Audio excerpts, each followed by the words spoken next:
Hey everyone, welcome to another episode of Behind the Screen. I am your host as usual, Jason Azevedo, and this is your somewhat spoilerific behind-the-scenes look at everything that we do here at Realmsmith. That includes last night's session, which we'll have lots to talk about. You can see I left the chaos out on the table just so all of you folks can check it out and see what's going on.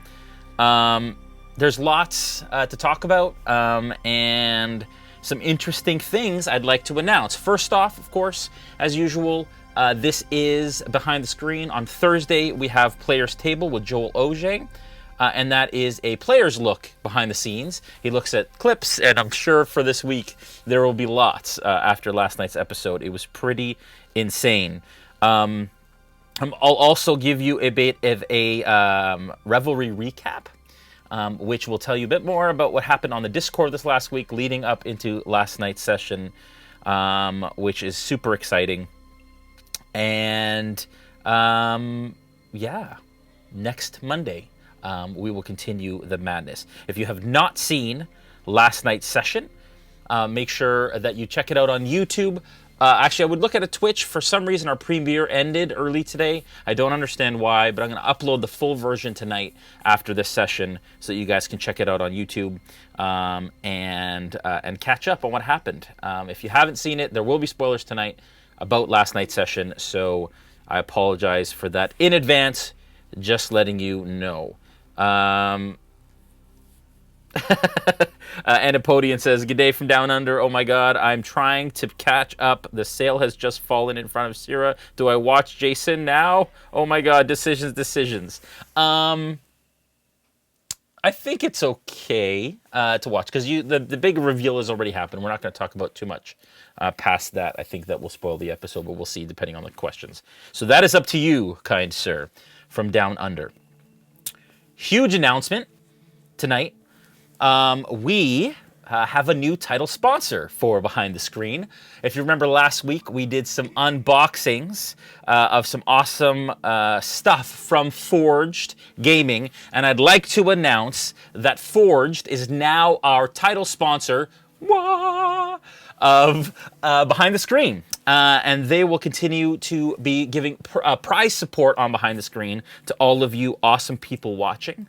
You can head to forgedgaming.com/realmsmith. If you head to the site and you check it out, they have a lot of really fun stuff, including dice and the awesome dice tower. I gotta show the dice tower again because it's stinking amazing. This thing, look at this thing. How awesome is that? It's this Grim Reaper dice tower. I'll even do an overcam look. Look at this. Brr, brr, brr, brr. And it even lights up in the bottom. There's lights and LEDs and stuff. It's really awesome. And they have all kinds of fun, wonderful stuff that we'll be showing over the next little while on the show. So forgedgaming.com/realmsmith, that is our affiliate link. So any sales that come from that help us out a little bit too. It's really cool to be able to partner with them on the sales that way. And we want to thank them so much for their support. If you go to forgedgaming.com/realmsmith, you can use the promo code realmsmith20. If you use that promo code right here at the site, you will get 20% off. I should have written that up here, but you get 20% off your purchase. That is an inaugural celebration of us having them on. So please check them out, forgedgaming.com/realmsmith. Make sure that you use realmsmith20 to get that 20% off of the promo code. Tonight we are doing a giveaway from Forged, and it is this really awesome spellbook. You guys saw it last time. They call, anyways, really super awesome. I think they call them incantation books, I believe is what they call them, but you can check it out here. Check this out. It's so awesome. As soon as my PTZ focuses, here we go. So, little Forged Gaming logo on the cover there. I wonder why it's not totally, it wants, there we go. Perfect. So anyways, this really cool thing, it's got a Forged logo inside the cover, I believe, somewhere in here. There it is right there. Made by Forged. And basically all they are is slip covers inside. And what they have that goes along with this is these cool little cards. One side is a scroll, the other side is just kind of a paper texture. and you can write, they are dry erase, so you can write your spells or notes or whatever you want on these cards, and then just pop them inside like that. And then you can have your spells all available. Really, really cool. The other awesome thing about this that I have been told by John is that the spell cards, so the Dungeons & Dragons official spell cards, fit in these little sleeves as well. So we can, it's made to fit those, and even the ones that are slightly larger like that. So you can have a spell book with all your spells memorized and carry it around, take it to your session, and cast it. So awesome. We are giving one of those away tonight. All you have to do in order to enter is enter the word forged into the chat. Only once. More than once, you'll be disqualified, and we will do a drawing at the end of the session for these awesome books. Anyways, so we're giving one of those away. Thank you, Forge. We're going to be doing lots more giveaways. Spread the word. And thanks, Forged, again, for your support and for sponsoring. They make all kinds of wonderful things that are great at your tabletop and on your coffee table, actually. And they say they have lots of really awesome things in the works. So stay tuned for that. Okay. Now, what we'll do format-wise tonight is I'm going to go through... I said that I was going to start to create and provide kind of an inside look on the way that I prepare for sessions, the things that I do, the ways that I kind of go about prepping as a dungeon master, and some of the skills and tactics and strategies that I use in order to bring D&D to my group every week. I'm just having some tea. It's kind of cold in here. Oh, that's hot. And I wasn't sure what I was going to talk about tonight. I knew that you would all have questions, so we'll have time for questions at the end of the session, probably around 8:30.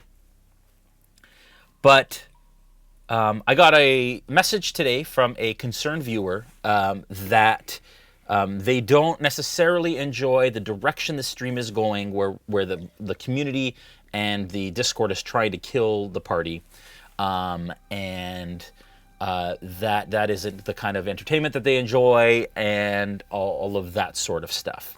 And they were concerned that the bits would potentially kill, destroy a complete boat, one of the ships from last night's session, and all of that kind of stuff. And I was discussing it with Joel, actually, and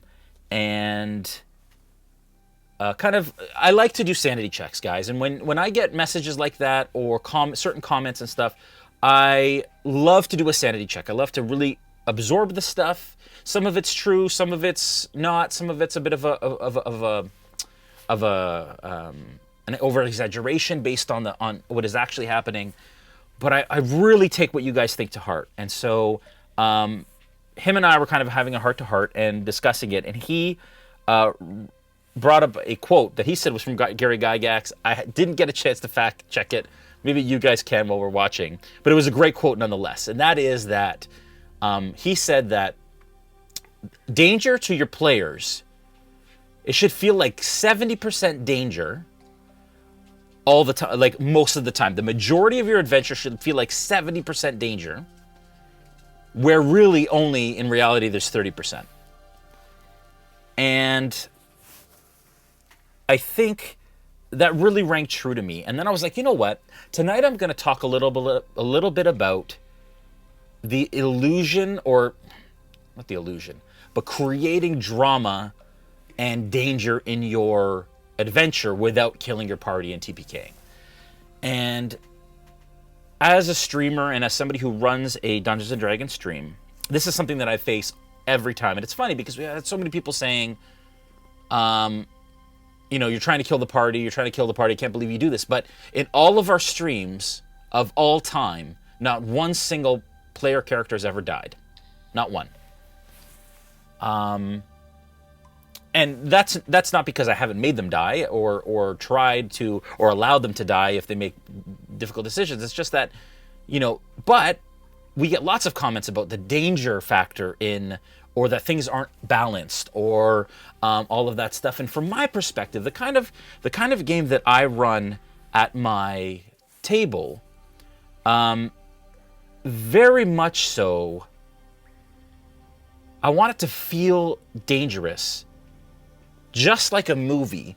Like, what adventure movie out there that you've watched that you enjoy doesn't have some insurmountable obstacle, some insurmountable odds that are placed against the heroes that they have to overcome and win the day? At some point in all of these, whether it be Thanos,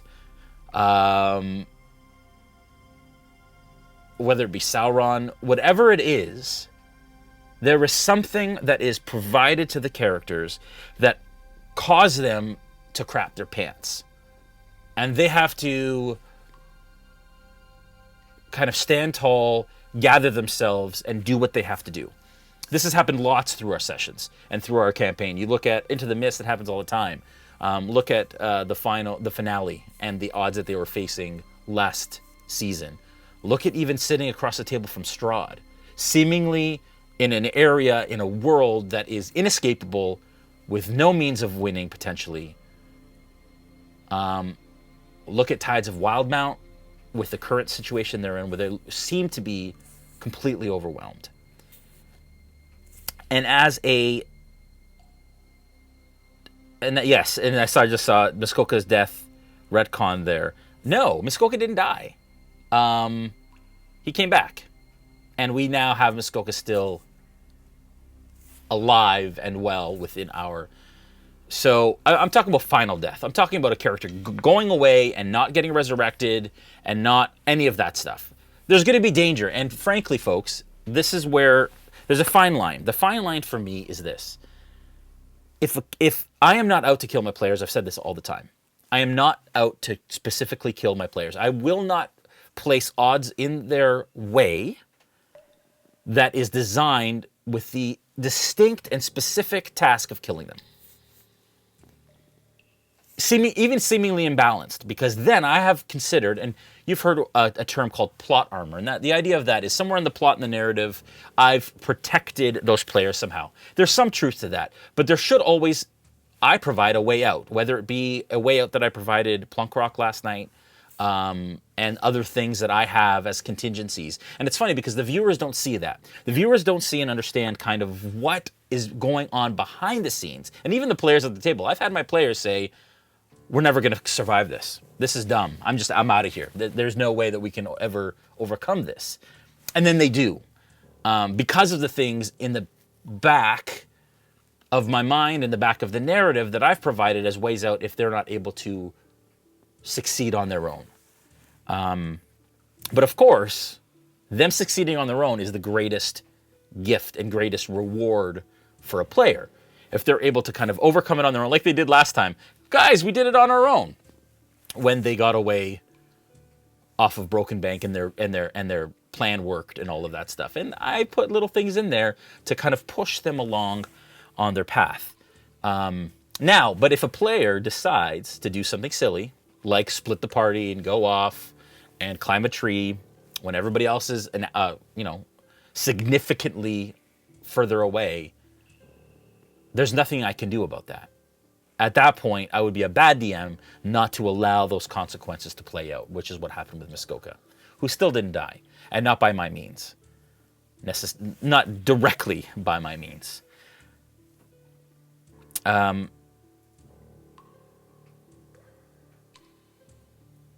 So, I mean, from my perspective, I think that if there are others out there, and there might be, who have a hard time with the narrative that we're weaving right now in Tides of Wildemount, what I would say is trust me.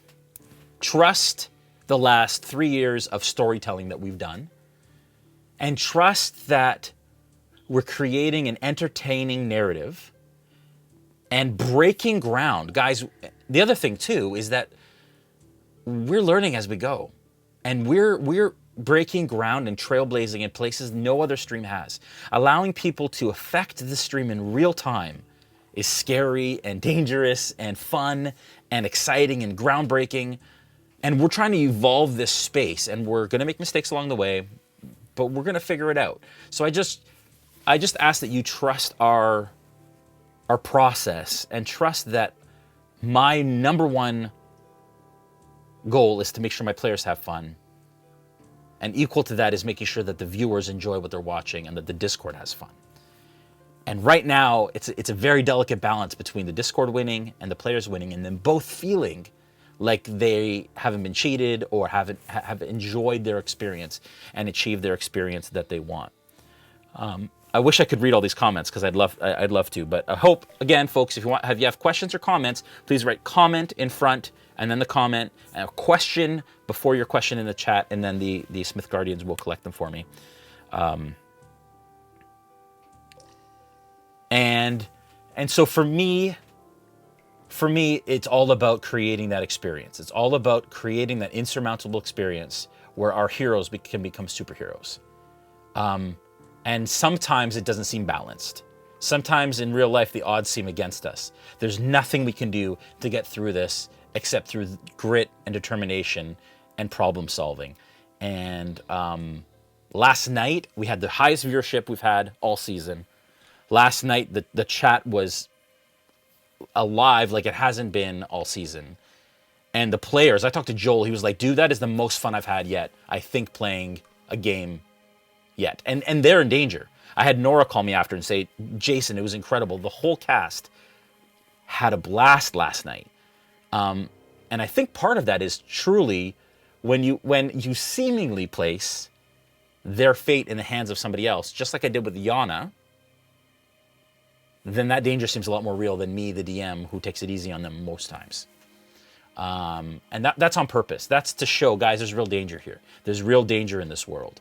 But again, I control Yana in the end. Jolzos, who's the captain of the Dead Man's Plank, is playing with these other players. But John, who plays Jolzos, is a Smith Guardian. And we've had many conversations about how to allow this to go.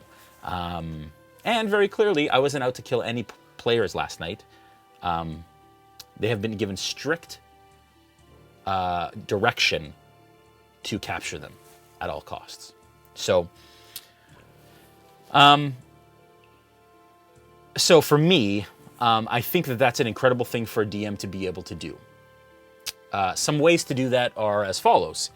For me, placing a large CR, so a large a challenge rating creature, like the finale of Into the Mist, or many, like this is, and this is actually a lot more balanced than that was. That was way over the party's head. But then make it very clear to the party what the threat is. How big is this threat? It's okay to have a higher CR creature if you educate the players. And they still did silly things, but I had backup plans in store in case that went terribly wrong. It's also interesting, and I think it's good for them not to be functioning in a microcosm of danger and of challenge, and not see what is out there that could potentially be bigger. And that was a glimpse into what they might be facing at higher levels. By telling them everyone's running, people are dying when they see it. As it approached the party, somebody ran out in the street and they fell dead. These sorts of things are little tidbits to let the party know, guys, there's a problem. Storm King's Thunder, for example, says very clearly, there will be opportunities where the players need to run or they will die. It's clear in the book. And I think that in Dungeons & Dragons, oftentimes we just decide as players or as DMs that everything should be handled by the party by fighting. We want to fight. We'll murder hobos. We're just going to run in there and we're going to destroy the danger that's there, the evil that's there. But that's not how life works. And I want it to feel real. I want them to feel like this is a real, living, breathing world. The other side to that is the whole idea of the discord in the community against the players and so on and so forth. Listen, when it comes to professional wrestling is the example that I came up with, but there's many in pop culture. Wrestlers become heels and faces, meaning good guys and bad guys, on an ongoing basis. How many times was The Rock a heel or a face? How many times was Stone Cold Steve Austin hated and loved? And it's really on how you deliver that narrative that allows the player or the viewers to decide if they like or hate somebody. And so even though right now we're going through a season of the community kind of going after the party because they're part of the revelry, and I can tell you, first of all, the fact that we got a message like that just tells me, and that there's concern, tells me how much the community loves our characters and what we do. That they're concerned enough to be able to say something. That to me tells me that I've done our job in creating a really immersive, fun atmosphere for everyone to be a part of.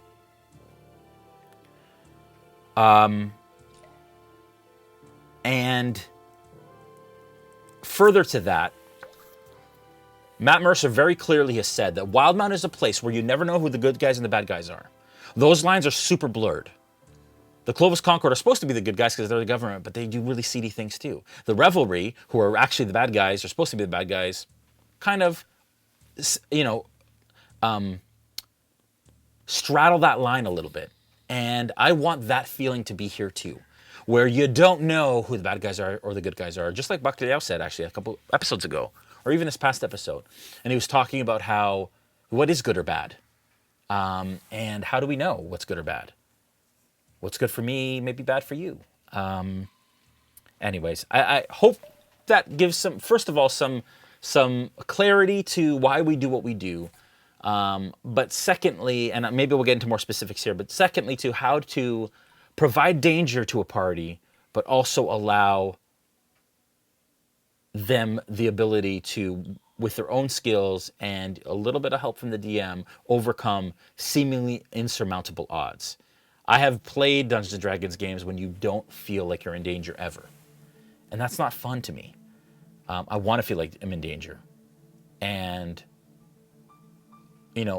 all the players around the table, even though they love their players, know that even a character death of a beloved character who they've played for the last however long they've played adds to story. Braveheart wouldn't have been, spoiler warning, Braveheart wouldn't have been the same story unless his wife died near the beginning. It sets up the rest of it. Gladiator, if his daughter and son, which seemed horrible, had died at the beginning, it wouldn't have led to the epic story that was created. Anyways, hopefully that brings some clarity. I've got lots of questions and comments here. Again, if you have any thoughts or comments on what I just said, please place them in the chat. Again, question first, and your question in caps or comment in caps, and then your comment. All right.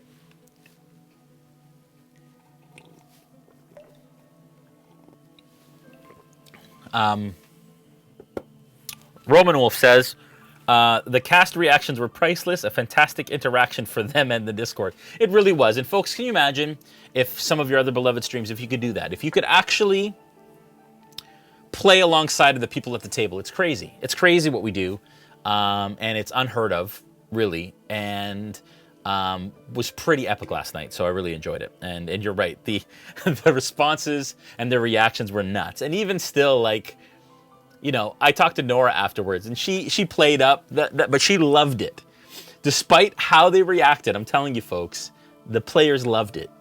Absolutely loved it. Maverick 2 says, I heard a quote this afternoon, there's a difference between what happens in an episode and who it happens to and by whom. It's not the danger, but who is responsible for doing it. Interesting quote. And who it happens to and by whom. Yeah, that's an interesting quote. I'm not sure. Let me read it one more time. There's a difference between what happens in an episode and who it happens to and by whom. I agree somewhat. And the reason I say this is because the Discord, weird, something just, I'm still live, right? Huh. My screen just flickered on and off. There's a difference between, you have to understand too, the Discord and the Revelry are still a plot device. They're playing in real time. They're affecting the world. You guys are actually doing damage to the players, but I still have a control on it. I still have a little bit of a layer of Jolzos, the captain, who is still managing things so they don't get out of control. And things continue to be balanced. And that's the important thing, right? Is seemingly balanced, or balanced at least on, not seemingly balanced, sorry, balanced on my end to make sure that I am not cheating my players or the Discord out of a great experience. And, you know, the Discord Tier 3 captains signed up to do this. They knew what they were getting into, and have decided to go on these quests to catch the party. But interesting, very interesting. Sakura says, the worthy GM never purposely kills players, PCs. He presents opportunities for the rash and unthinking players to do that all on their own. Exactly. That's exactly it. Perfect. And that's a quote from Gary Gygax. The worthy GM never purposely kills players or kills players' PCs. He presents opportunities for the rash and unthinking players to do that all on their own. And that's exactly it. As it stands right now, I have contingencies, folks. It is all under control. Even though most times seemingly it doesn't. And I have to sometimes think on my feet, where sometimes I've placed a contingency in place narratively for the players to save them, and then something goes awry, and it's not so good. So JCLC says, I agree the use of Twitch bits allow for possible OP attacks against the party, but the DM guides the flow of the story and can compensate for that, so I don't have a problem with it. And that's part of it, right? That's exactly it. So if you think about the whole bits thing, I said very specifically at the beginning of the stream, hey guys, you can use bits as per Captain Jolzos' command. He said, we're going after the sails. Okay. A ship is just like a party. So if I do damage to a party, that damage doesn't apply to the rest of that party. It applies to that character. And so the sails took massive amounts of damage, way more overkill, just like if I rolled, 10d6 damage against a kobold. They're done. They're decimated. But that damage doesn't roll over. And so the sails are done. But there's very specific instructions as to where that goes from there. Again, control, but havoc and seeming imbalance, if that makes sense. There's no way that the Dead Man's Plank is going to attack the hull unless Jolzo says so. So that again, there's lots happening in here and behind here and out there with the Discord that you guys don't necessarily see to make this all kind of go along and together.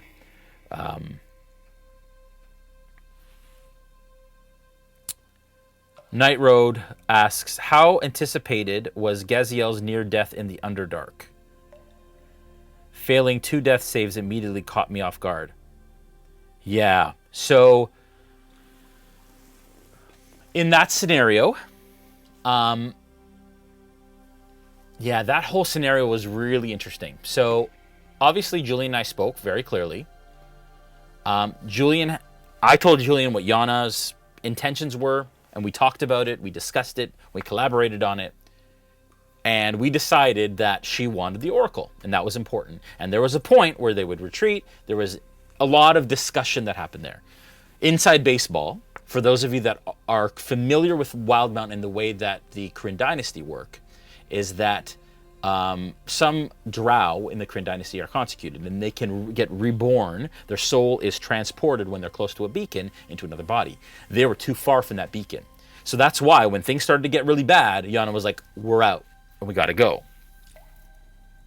Inside baseball. And so in that case, I allowed it to happen because again, there's always more after death. There's always more. There's resurrections. There's lots of things after death. Gaziel could have died in that moment. She absolutely could have died in that moment. But again, I provided the decision that the characters needed to make between the Oracle and between life, and they chose to attack. in that moment. And Yana did what Yana was supposed to do, which was to show them that there is consequences to their actions. And it's interesting, folks. You'll see a player's progression. Christina's a fairly new player, not brand new player, actually. The first time she ever played was Tides Season 1, ever played Dungeons & Dragons. And she's been pretty kind of like, about, that's the only way I can do it, or explain it. Kind of functioning with reckless abandon, I guess, as a new player would. Not understanding necessarily the consequences of the game. Until that moment. Even like going up and touching the Plank King's hair, for example. It's the moment where players realize, holy crap, the rules of this world, our real world, apply to the game world, and I could die. There are consequences to my actions, and I can do whatever I want, but whatever I do, there are consequences. All of a sudden, things change for that player.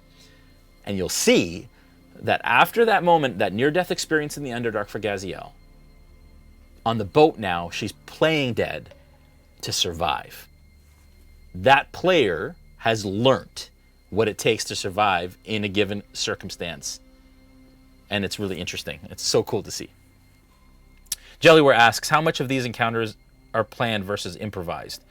That's very both. So I kind of plan contingencies, so I don't know necessarily how they're going to go. I present what's going to happen, and then I have contingencies based on where they go. If the players do this, then this happens. If cause and effect. If the Revelry does this, then this will happen. If they don't do this, this will happen. That sort of thing. Luf Hasser says, I love the idea that both narratives are doing the best they can to affect their own outcome. What an amazing concept. Thank you very much. And I think that that's part of it. I think that we're trying to do that. We're trying to create a truly immersive, interactive narrative, which hasn't been done, if not a lot, if at all, in this world. Look at me. I'm all branded out here with D&D.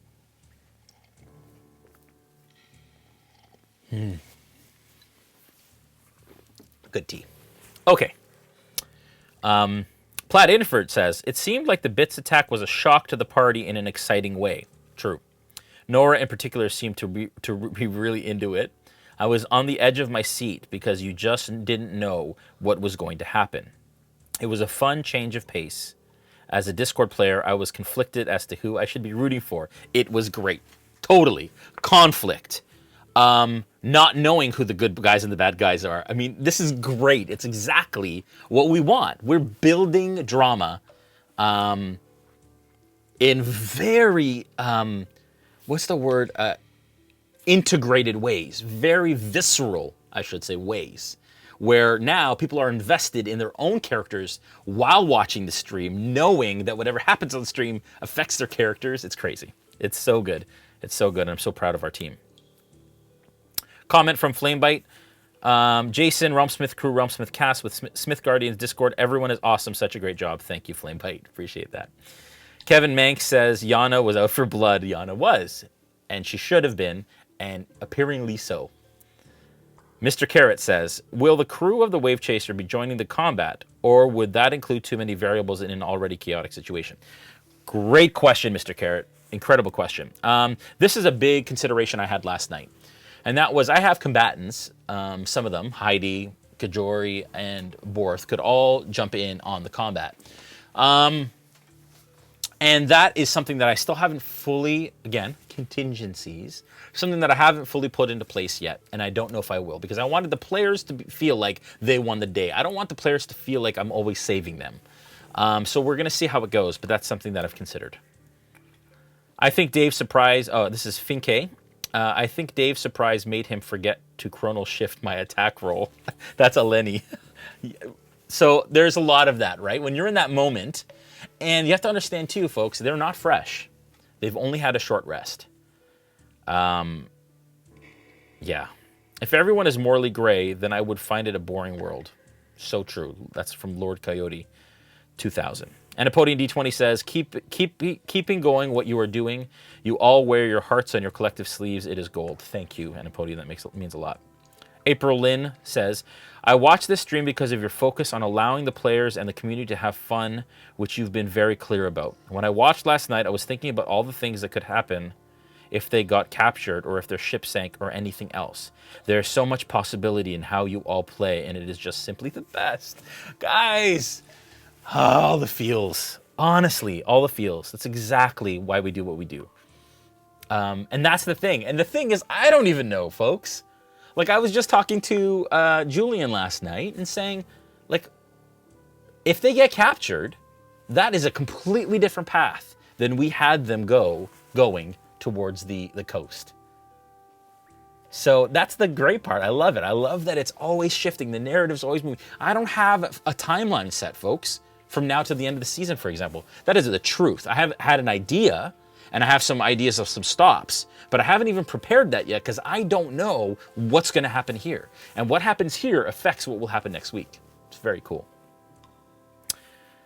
Can you use the vestiges of divergence, or do you need to consult Matt Mercer first? Can totally use it. Anything that's in the book I can use. I consult Matt in the sense that we just talked about using the actual characters from the streams and how that might work. But other than that, everything pretty much Tuesdays, guys. But everything else is up for grabs. K Haven 77 says, love your shows. Been watching back episodes on YouTube, watching Into the Mist on YouTube. Love it. Thank you so much. Turambar says, honestly, I thought the Into the Mist fight in the village was too much before I watched how it was handled. I now trust the decision making of you and your team. Respect. Thank you. And I want that. I want people to watch our stream and go, what? What did he just put against the players? They're only level 5, and then see how it goes. That's entertainment. That's exciting to me. Insurmountable odds, folks. Insurmountable odds. April Lynn says, having Bolt RP his reaction to talking about his past is probably my favorite thing that has happened across all seasons and shows. Wow. I was already wondering if he was going to have a reaction, and you had him RP it, and it was just amazing. Thank you, April. What a subtle little thing to pick up on. I think I'm going to start doing that more. I don't do that maybe enough.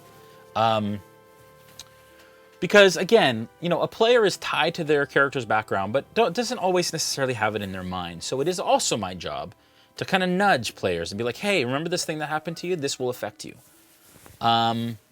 That was a really great moment. And let me say, folks, before the season, some more inside baseball. Before the season, the session started last night, before we launched the stream, I said to the cast, guys, you're going to have some downtime. And even last week I said, write down a question or two that you guys have that you want to ask other players. We haven't had a lot of role play opportunities. We haven't had a lot of interaction. And I think we need that to stitch this party together a bit more and kind of dig more into their past. Man, they took that and ran with it. The first half of the episode last night was some of the best role-playing we've had, period, across all shows. Part of that, obviously, being Bolt's little reaction to the song and so on. And how about that song Joel did last night? Like, come on. What an incredible cast we have. Incredible cast we have. And I've always felt, honestly, folks, that we have a diamond in the rough, kind of, and we have something very, very special with this stream, and I just think that more people need to know about it. I think that that's part of it, is just spreading the word and letting people know that we exist. Thank you, April, for saying that. Moose2271 says, Nora was obviously upset with the person flirting with her in the game, not just in character, but mad about it personally. Did you talk to her previously about that happening? Because it was more than obvious she didn't want anything to do with that kind of situation. Or maybe I don't have a clue. No, I think Nora's cool. I think that was totally... Nora's an incredible role player. If you've seen her in other sessions and other campaigns, you know, she's awesome. And she can cry on command. And she's a really great role player. And last night, that whole situation, as far as I know, because I know Nora fairly well... really well. That was all part of the role play aspect of it. But I think that Nora also in person is a very confident woman who knows what she's worth and all of that stuff. I have great respect for her as a person. And sure, I'm sure she would probably deal with that sort of thing. But I don't think she had any sort of issue with me going that way in game. Night Road says, did you say branded or Brandoned? That's good. I like it. Question from Jellyware. Where do you get that mug? Oh, guys, I got this mug. At D&D Live last year. I can't remember the name of there's a booth at D&D Live. Not last year. The year that the Descent into Avernus D&D Live. 2 years ago, I think, at this point. And there was a booth that sold a bunch of stuff, including this hat and this mug. I bought them together. But if you look up D&D mug online, you'll find it, I'm sure. Finkay says, the player-to-player RP last night was fantastic, made me feel more invested, right? And then still needed to bring them to the planking. Sorry, not sorry. Eleni is goal-driven. I like it. It's great. Jellyware says, it's like writing a fantasy book chapter by chapter every week. It really is. Honestly, that's what it feels like. It feels like we're creating this movie, this epic on the fly. It's so fun. Night Road, if they get captured, I totally expect Yana to show up, and I told you so, the party. I'm sure Yana will show up again. I'm sure they will. I also saw a comment, I don't see it in here, or question. Oh, it was the first question of tonight, which I didn't answer. Will Matthew Lillard be coming back? Night Saber says, yes, Matthew Lillard, I'm sure will come back. He's a regular in our streams, and I'm sure we'll have him back at some point soon. Sakura, yawn count 1. Don't do that, because that'll make me yawn more, Sakura. You know better than that. Oh, now I can't stop thinking about yawning. Not going to do it. Not going to do it. Maybe it's the air in here. Maybe I don't have enough air movement in here.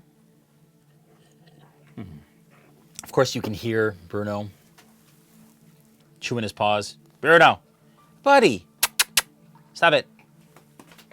Stop it. Thank you. Mr. Carrot, if or when, LOL, the party gets captured, I look forward to crazy escape plan hijinks. That's the other thing. If the characters get beat by the Discord, which things look pretty bad right now, and they get taken back to Darktoe, then there's all kinds of things that can happen between here and Darktoe. Again, right? Capture or death isn't necessarily, or unconsciousness or whatever, isn't necessarily the end, folks. Remember that. Anipodi D20 says, Nora is amazing as a gamer and actor. Her RP for the flirt situation was great. She has had amazing RP with Matt Lillard in Into the Mist when he cured her curse. That Strahd had placed on her, and it was almost incredible it was that good. And Realmsmith Melanie says, you need a haircut. Yes, Mel, I need a haircut. I need a haircut. And right now, I have COVID hair because my barber's closed. So maybe if I knew a hairstylist, Melanie, then maybe I'll get Mel to cut my hair this weekend. Maybe. That would be nice. Also, another point for Nora is, Matthew Lillard and her have this fun interaction in our Cyberpunk stream. If you guys have ever watched our Cyberpunk stream. And it's fun to watch, and Nora is fine with it. So, again, that just kind of let me know that she'd be fine with this sort of thing as well. Okay. Risley01810 asks, what does dragon cocoa taste like? I don't know what that means. But I want to know what dragon cocoa is. Huh. I'm assuming you mean like hot cocoa? Because it's in a dragon mug. I'm drinking tea. This is Dragon Pearls from David's Tea. I don't know if you guys have David's Tea in the States or anywhere else. It's in Canada. It's my favorite. I have to go warm it up, though, after this. Question from Risley. Oh, no, that was Risley. Maverick2 says, OMG, Realmsmith Jason. Melanie, record that, please, the haircut. No, but she's great. She's a very talented, as you can see, her hair is awesome all the time. She's a very talented hairstylist. All right, what have we got here? Anapodian says, leave Jason's hair alone. Since Yana shaved, we have had lack of awesome head rugs. I know. Well, my beard is getting long, too. I might need to bring that down a little bit. I don't know, folks. What do you think? Grow or or trim is the question. Grow or trim. Psycho Shape says, I'm just excited for restrictions to be lifted and the borders to be open so Nora can play at the table with everyone. Oh my gosh, so am I. Oh my gosh, so am I. I cannot wait for us to be back around the table. I miss it so very much.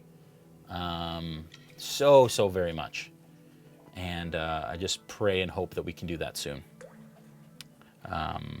But we'll see. I don't know. Things aren't so great here and around the world. So we want to be careful and smart and tactful about how we start that again. All right. Psycho Shape says we demand a wizard beard for Jay. Wizard beard, like really long, maybe even braided, perhaps. Flame Bite sees keep the beard. All right. All right, we're going to do our Revelry Recap. Real quick, these were questions. Awesome questions, folks. Awesome comments. I feel the support and the love, guys. I love that the majority of you really loved what happened last night. And for the rest of you, I just ask that you be patient, that you feel out the rest of it, that you trust us, that we are going to do what's best for the stream, for the party, and for the Discord, because that's what is important to us. Revelry Recap. This week on Discord, Captain Jolzos uncovered intel revealing the location of one of the Plank King's quarries. 3 Earrings, the captain of the Wave Chaser. A Revelry ship that recently went missing under the cover of night. A team made up of Valseed, Eleni, Rhynak, and Caitlin surveyed the garrison on the Isle of Brokenbank. With the help of the Sea Elves, and this is the quest, folks, that happened last Wednesday. They actually went to the garrison on Brokenbank, and Scoob actually used photos that I sent him of the garrison that the players didn't go to as part of their Roll20 map. And that's what Tier 3s get to experience and enjoy in our Discord. It's so good. With the help of the Sea Elves, Jolzos and Eleni, they were able to find a sneaky way in. Their quarry surely was within grasp. They searched the cells only to discover 3 Earrings was nowhere to be seen. They were able to track her and a few others across the island to a high cliff. Here they discovered in the distance the 3 Earrings and her accomplices boarding a familiar ship, the Wave Chaser. They raced back to their ship in hopes of pursuing them. Will they catch them? Find out next week. And so, folks, again, not only am I weaving the narrative for the stream, we're also collectively weaving the narrative for the Discord. And I actually had Scoob send the Tier 3s, the bounty hunters, to the garrison just after the events of last 2 episodes ago. Episode 8, where 3 Earrings just got away. So fun. In search of more information concerning the increased sightings of strange shadows in the waters around Darktow, Warden Zinnia led a brave group of locals into the Undertow, which is what we call the Underdark under Darktow. Leaf on Water, Zanril, and Gustav Vint joined her with a promise of gold and glory. After some time wandering the labyrinth tunnels, the party heard a fervent whispering which sounded like an argument in 2 strange languages. Zenril and Leaf scouted ahead to catch a glimpse of the speakers. They saw a large web-footed, fin-headed creature they have come to know as Sahuagin, arguing with 3 smaller humanoids with fish-like heads. Attempting a scout back, they realized the creatures had heard them. Feeling that combat was inevitable, Gustav blasted them with a powerful gust of wind, while Zanril and Leaf quickly dispatched of the 3 creatures. Hearing movement down the tunnel, the party pushed on farther until they came upon a soft, glowing opening in the tunnel wall where urgent voices could be heard within. Peering into the room, they saw a large chamber lit with a soft blue light. Water cascading down the walls fed 3 large pools filled with small glowing orbs. 3 Sahuagin, larger than others previously seen, were arguing between each other. One had 2 of the small fish people tied up in the back of the room. These fish people seemed to regard the glowing orbs with reverence, and a quick deduction from Leaf revealed these orbs to be their babies and this chamber their nursery. With quick thinking, that's shades of Mandalorian. With quick thinking and solid tactics, the party quickly dispatched of the Sahuagin, but not before one of them could take out one of the party in a single powerful hit. Leaf was down. Immediately, the warden took out a large diamond and prepared a revivify ceremony. Gustav made the air dance in the chamber, a comforting warm breeze. Zanril played a tune loved by Leaf, and with this effort from her party members, Leaf was brought back to this plane. The fish people, known as Kuatoa, were grateful and pledged their help as long as the free folk helped them protect their young. With coin in hand and a new ally within the tunnels, the party returned to the surface to celebrate over drinks. Love it. Love it. Oh, so fun. Folks, we're weaving narratives in all kinds of places, and the Discord is one of them. Thank you so much to our Smith Guardians. And so that you guys know, I actually played in a session Saturday morning. I will be playing again Saturday morning in Scoob's session of Shadow Watch. So check that out on Scoob's channel on Saturday morning, and you can check last week's as well to catch up. It was a lot of fun. I'm looking forward to it.